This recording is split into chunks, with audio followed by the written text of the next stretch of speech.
칙곡의 오늘의 고전. 오늘은 전진교 왕중량 조사가 정교한 내용으로 교단을 세운 취지를 적은 것으로 보이는 그의 입교십 오론을 살펴보겠습니다. 입교십 오론. 왕중량. 주암, 출가자는 모두 암자에 살아야 한다. 동과 정의 중도를 얻어야 한다. 그런 뒤에 항상을 지킬 수 있고 분수를 편안하게 여길 수 있을 것이니 이것이 편안함에 거처하는 방법이다. 운유에는 두 가지가 있다. 첫째, 보통 여행은 마음이 어지러워지고 기가 쇠할 뿐이니 이는 허망한 운유이다. 둘째, 성명을 찾아서 현묘한 것을 구하여 물으며 험하고 높은 산에 올라 훌륭한 스승을 찾아가는 것이다.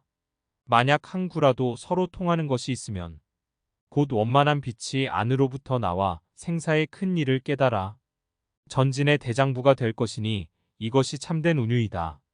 학서, 책을 보는 방법은 글자에 얽매여 눈을 어지럽혀서는 안 된다는 것이다. 책을 보아 의미를 파악했으면 책을 놓아두고 다시 이치를 탐구한다. 이치를 파악했으면 다시 이치를 버리고 목적을 탐구한다.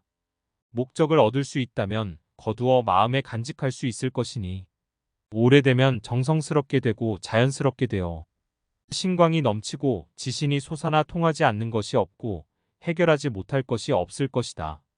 이 경지에 이르면 거두어들여 길러야지 날뛰어서는 안 된다. 성명을 잃을 염려가 있기 때문이다. 책을 많이 읽는 것은 무익하다. 노남약, 도를 배우는 사람도 약에 통달해야 한다. 단약에 집착해서는 안 된다. 농계조 암자는 몸만 가릴 정도여야지 화려하게 꾸며서는 안 된다. 논합도반, 도반은 고명한 사람을 택해야 한다. 논타좌, 타좌란 말이나 몸을 단아하게 한 채 눈이나 감고 있는 것이 아니다. 이는 거짓된 타좌이다. 참된 타좌란 하루 종일 행주자와 하는 모든 행위와 동정의 사이에서 마음이 태산처럼 요동하지 않는 것이며 눈, 귀, 입, 코 등으로 외경이 들어오지 못하게 하는 것이다. 이때 조금이라도 동정을 나누어 생각하면 정자라고 이름할 수 없다. 이와 같이 하는 자는 비록 몸은 속세에 있더라도 이름은 선의에 열거되어 있을 것이다.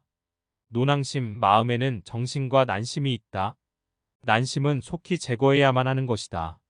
항상처럼 잠잠해서 그 마음이 움직이지 않으며 어슴푸레하고 묵묵하며 만물의 영향을 받지 않으며 어둑어둑하면서도 그윽하고 안팎의 구별이 없으면서도 신락 같은 상념도 없는 것, 이것이 정심이다. 노년성, 본성을 다스리는 것은 검은고를 조율하는 것과 같다. 너무 팽팽하게 하면 끊어지고 너무 느슨하게 하면 소리가 울리지 않는다. 팽팽함과 느슨함의 중도를 얻는다면 검은고를 조율할 수 있다. 또 검을 주조하는 것도 마찬가지이다. 강철이 많으면 부러지고 주석이 많으면 구부러진다. 강철과 주석의 중을 얻는다면 검을 주조할 수 있다. 성을 단련하는 것도 이 두 법칙을 본받는다면 자연히 오묘해질 것이다. 논필배오기, 오기가 중궁에 모이고 삼원이 정수리 위에 모이면 청룡이 붉은 운물을 뿜어내고 백호가 새 모양의 연기를 토해내니 만신이 나열되고 모든 것이 조화롭게 흐른다.